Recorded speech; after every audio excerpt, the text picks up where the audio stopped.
Welcome to Kenton Teaches. Enjoy the video. You're going to connect now. First, confirm the network name and that the QR code matches it, because that prevents joining the wrong network. Open the camera app and point it at the code. Make sure the code fills roughly half the screen so the sensor can read it. Once the camera recognizes the code, a Wi-Fi notification appears at the top. Do not swipe away. Stay steady.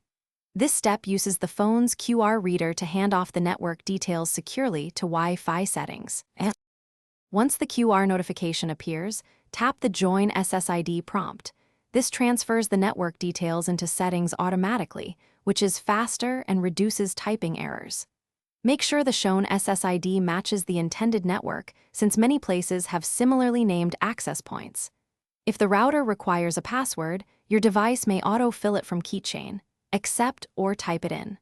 After you tap Join, iOS verifies the credentials and stores them in your iCloud keychain, so you won't need to repeat this on your other Apple devices.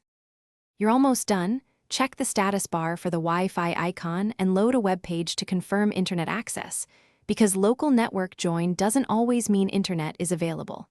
If it fails, first toggle Wi-Fi off and restart your iPhone. This clears transient issues. If problems persist, restart the router or forget the network and rescan the QR. As a last resort, reset network settings to remove old configurations. But be aware this erases saved passwords across networks. Thanks for watching. Please subscribe if this video was helpful.